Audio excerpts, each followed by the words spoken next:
Twin Towers would definitely be a key symbol, right?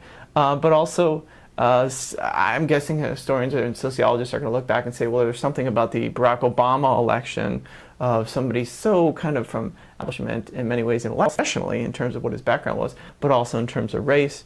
And so we continue this symbol there. I'm just thinking off the top of my head here, doing a little sociologizing. And then so what are some rituals? Well, actually, that's an interesting question off the top of my head. I have a little trouble thinking of this, except I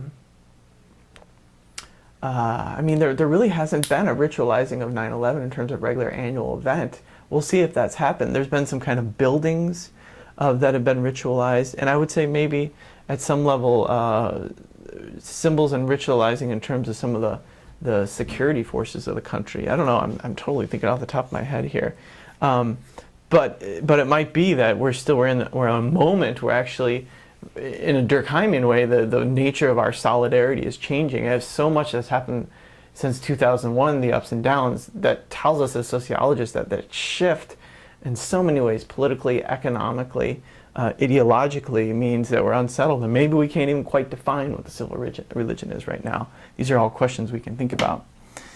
So let me make some somewhat concluding comments for you about civil religion.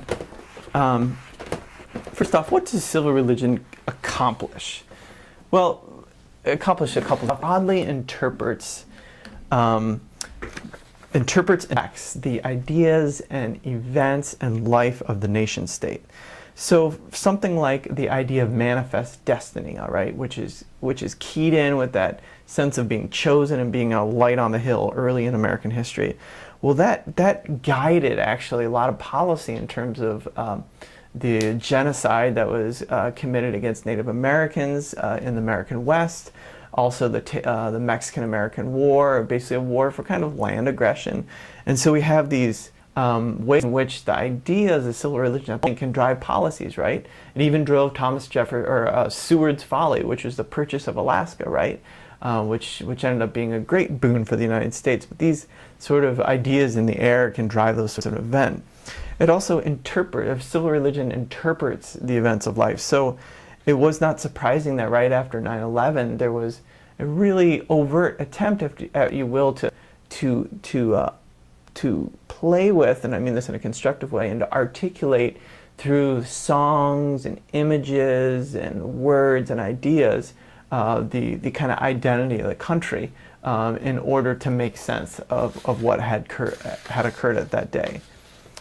On a more maybe critical side, then civil religion can also legitimate a little bit of that already in terms of that manifest destiny and moving westward. But as our article talks for Thursday, the insertion of the phrase under God into the Pledge of Allegiance not surprisingly, it came during the Cold War, and in some way what it served to do was legitimate this kind of rush to unity and to non-questioning, and then legitimate all sorts of tactics of suppression against activists in the United States, but also legitimated decisions in terms of funding and military and things like that were done during the Cold War. So civil religion has this, in some ways, dual edge to it.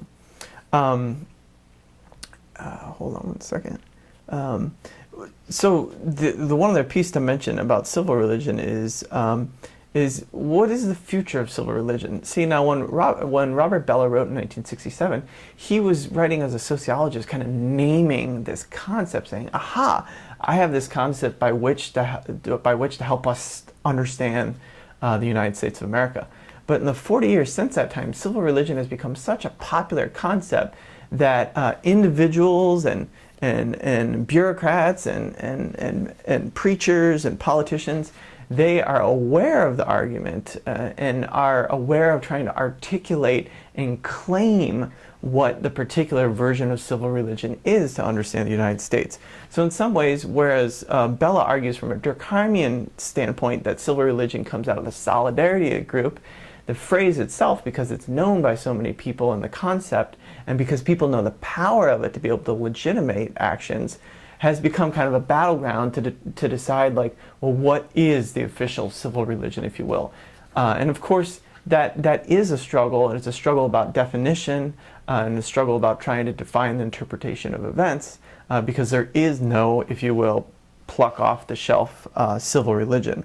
And then one other piece to mention is, and you'll get a little bit in the Thursday reading, is that by Robert Bellah articulating some religious nature of society. Now, what's important is we're thinking this is sociologists, so we think of religious nature in terms of Durkheimian sense, which is that all social groups have religious natures to them. But where this has gone, and this will take us into next week's reading, is that groups that are engaged in what scholars call a culture war around many issues in the United States will look and use this argument to say, like, look, we have this baseline of religiousness in our society, so shouldn't we always kind of hearken back to that? So these are some ways that the civil religion concept itself has taken on a life of its own and is kind of acting back on actors within the nation state to kind of define struggles and actions going forward. So I'll leave it at that for now, and let's just say for the reading for Thursday, it is a little bit of a difficult reading, but it's an interesting reading because he takes this historical event and he tries to make sense of how adding that phrase "under God" to the Pledge of Allegiance affects the nation state, so it affects the civil religion, but also how it affects official religious groups in the United States of America. And he's very critical of kind of the vacuousness, the emptiness of the idea of what that phrase actually means, and he interprets what it means by looking at the context of the historical times. And he's very critical in saying that actually to most religious groups it means that the way the phrase is used by the nation state should mean almost nothing, but yet it's become this kind of struggle point, and that many religious groups have so linked up kind of the patriotism and religious aspect, and he is in some ways kind of critical of that and concerned about that. So read the article, just try and enjoy it. This is one of the articles when I was rereading it that I thought, well, this is just kind of interesting to know. We learn a little something to share when you go home and talk to your parents next time about, hey, did you know about the Pledge of Allegiance? But then also just kind of get a sense for what he's arguing, and then on Thursday I really want to see kind of your informed opinions on this sort of thing. So that's it for now. Next week, oh man, we get into a great topic. I likely will not do a lecture on Thursday, and then we'll have a bunch to talk about going into next week, and I'll try and provide some updates or email to help you with next week's readings. Okay, keep up the good work. Bye-bye.